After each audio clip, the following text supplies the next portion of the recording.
जैसे जैसे 24 फरवरी की तारीख करीब आ रही है, वैसे वैसे जंगी जमीन पर हालात और ज्यादा हाहाकारी होते जा रहे हैं। जो स्थिति है उसमें साफ दिख रहा है कि प्रेसिडेंट पुतिन एक ऐसे ऑपरेशन को अंजाम देने जा रहे हैं जिससे बच पाना यूक्रेन के लिए मुश्किल होगा। इस विनाश में एक झटके में 10 लाख लोगों की मौत होगी। क्या है रूस का ऑपरेशन 24 फरवरी, विस्तार से देखिए हमारी इस रिपोर्ट में।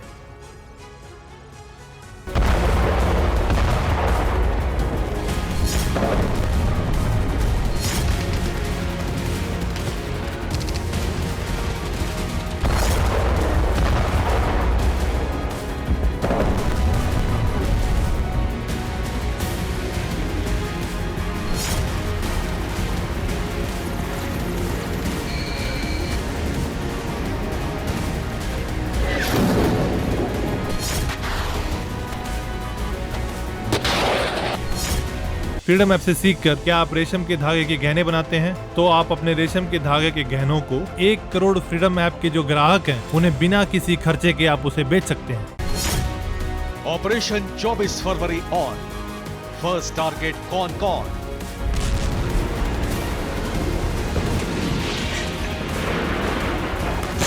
यूक्रेन रूस के बीच जारी हाहाकारी जंग की सूरत में ऐसा कोई बदलाव नहीं आया जिससे भविष्य में शांति की तस्वीर उभरे। उल्टा बदलाव की एक ऐसी जमीन तैयार हो गई जिसमें बारूदी जमीन को विस्तार मिल गया और अब इसी विस्तार भूमि के ऊपर मंडरा रहे बारूदी विनाश के बादलों के 24 फरवरी को बरसने की आशंका है। ऐसा इसलिए क्योंकि क्रेमलिन के थिंक टैंक्स ने अपने एक्शन प्लान का एग्जीक्यूशन शुरू कर दिया है और इस प्लान में विध्वंस की डेडलाइन जंग की पहली बरसी है। रूस की तरफ से अब यूक्रेन के लिए अलग तरह से ऑपरेशन लॉन्च करने की तैयारी की जा रही है। हालांकि अभी इसका आधिकारिक ऐलान नहीं किया गया है, लेकिन जो इशारे मिल रहे हैं उसके आधार पर यह बताया जा रहा है कि 24 फरवरी से पहले रूस अपने कमांडर्स की जो ऑपरेशन के तहत पोजीशन है उसमें बदलाव करने की तैयारी में है।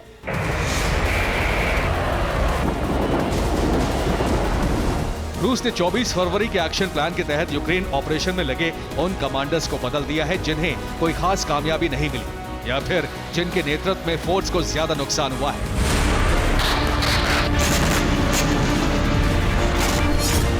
रूस के रक्षा मंत्रालय ने 4 सैन्य जिलों के कमांडर बदल दिए। सेंट्रल सैन्य जिले में लेफ्टिनेंट जनरल एंड्री मॉडविचेव को नियुक्त किया गया है। पश्चिमी सैन्य जिले में लेफ्टिनेंट जनरल येवगेनी निकिफोरोव को नियुक्त किया गया है। पूर्वी सैन्य जिले में लेफ्टिनेंट जनरल रुस्तम मोरादोव कमांडर नियुक्त किए गए हैं। तो वहीं दक्षिणी सैन्य जिले के लिए कर्नल जनरल सर्गई कोजोवलेव को कमांडर बनाया गया है। इसलिए आशंका 24 फरवरी के विनाशकारी एक्शन की है, जिसकी पुष्टि होती है प्रेसिडेंट पुतिन के आदेश पर उठाए गए एक कदम से। ये कदम है एक ऐसे कमांडर को प्रमोट करना जिस पर वॉलोदिर में सैन्य हार का दोष है।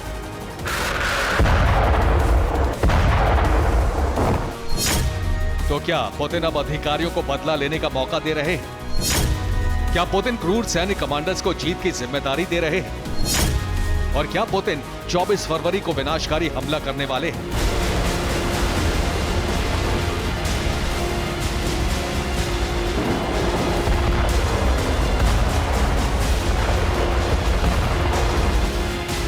सवाल उठने लाजमी है क्योंकि पुतिन ने वॉलोदिर में सेना का नेतृत्व कर रहे रुस्तम मोरादोव को पूर्वी सैन्य जिला सौंपते हुए कर्नल जनरल पोस्ट पर प्रमोट कर दिया है। ये वो शख्स है जिसके नेतृत्व में नेवी के जवानों की 2 ब्रिगेड और करीब 100 इक्विपमेंट्स पूरी तरह से नष्ट हो गए थे। इसके अलावा एक ऐसे शख्स ने भी सवाल खड़े करने पर मजबूर किया है जो पुतिन का मिस्ट्री मैन बन गया है। ये शख्स है एंड्री मॉडविचेव।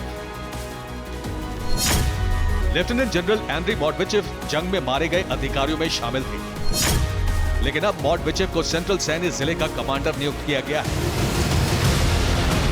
यानी एंड्री मॉडविचेव अब उस सेना का नेतृत्व करेंगे जो सीधे पुतिन की निगरानी में है। इसका मतलब साफ है कि पुतिन ने कई लीडर्स को मिस्ट्री बनाकर रखा है और वक्त आने पर उन्हें जिम्मेदारी सौंपी जा रही है। ऑपरेशन 24 फरवरी के लिए पुतिन का एक्शन सिर्फ कमांडर्स मिस्ट्री तक ही सीमित नहीं है, बल्कि अपनी सैन्य ताकत को बढ़ाने की जिम्मेदारी बांटने तक है। और आपको जानकर हैरानी होगी कि पुतिन ने अब एक ऐसी कंपनी को वैगनर ग्रुप जैसे मिलिट्री बनाने का आदेश दिया है जो इसे करने में आर्थिक रूप से सक्षम भी है।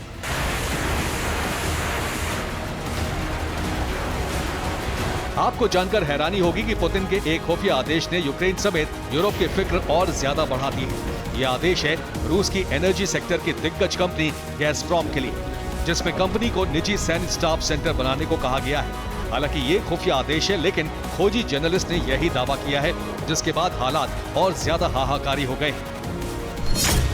दावे के तहत गैसप्रॉम को रूस के प्राइम मिनिस्टर मिखाइल मिशुस्टिन ने आदेश जारी किया है।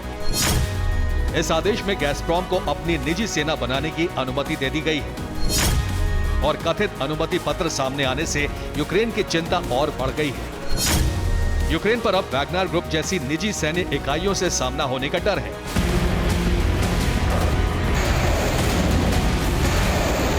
यानी जिस तरह यूक्रेन में वैगनर ग्रुप ने तबाही मचाई, ठीक वैसी ही तबाही मचाने वाले और भी ग्रुप तैयार हो रहे हैं, जिन्हें रूस की सरकार से हथियार मिलेंगे, लेकिन इन सैनिकों को तनख्वाह निजी कंपनी के कोटे से जाएगी, जो सरकार का भार आधा कर देगी। इससे रूस मजबूत स्थिति में पहुंच जाएगा।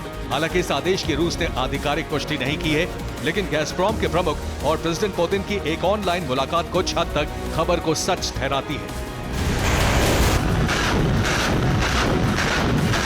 पुतिन की गैसप्रॉम के प्रमुख एलेक्सी मिलर से ऑनलाइन मुलाकात और ये बयान 24 फरवरी के करीब सामान्य नहीं है। इसका साफ मतलब है कि गैसप्रॉम के साथ कोई ऐसी डील हो चुकी है जो यूक्रेन के लिए विनाशकारी साबित होगी।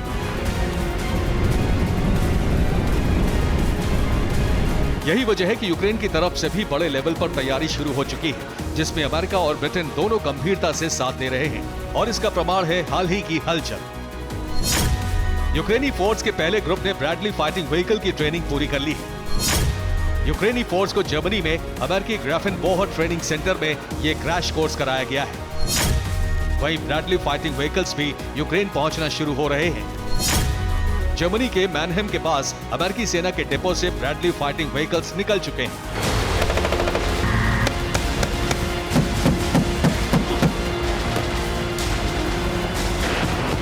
अब सवाल उठता है कि क्या 24 फरवरी के लिए तैयारी सिर्फ इतनी ही है, या फिर तैयारी का लेवल कुछ और है। पुतिन का वो प्लान क्या है जिसे लेकर तबाही के बादल मंडरा रहे हैं। जाहिर है जंगी तैयारी को देखकर ऑपरेशन 24 फरवरी का अनुमान नहीं लगाया जा सकता, लेकिन 24 फरवरी को क्या होने वाला है, इसी हालातों से मिल रहे संकेत के आधार पर समझिए।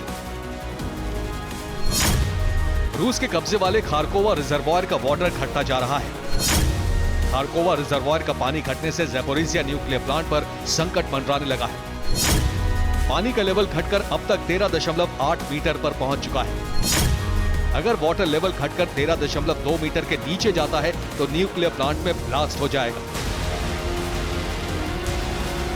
यानी बिना न्यूक्लियर अटैक के न्यूक्लियर धमाका हो जाएगा, जिससे न सिर्फ यूक्रेन का ज़ैपोरिज़िया तबाह हो जाएगा, बल्कि 10 लाख लोगों की पहले मौत होगी और फिर पश्चिमी दिशा में हवा के साथ रेडिएशन फैलकर तबाही का बवंडर खड़ा कर देगा, और ये आशंका 24 फरवरी की है। Bureau report, TV9 Bharatvarsh. Freedom app से सीखकर क्या आप रेशम के धागे के गहने बनाते हैं? तो आप अपने रेशम के धागे के गहनों को 1 करोड़ फ्रीडम ऐप के जो ग्राहक हैं, उन्हें बिना किसी खर्चे के आप उसे बेच सकते हैं।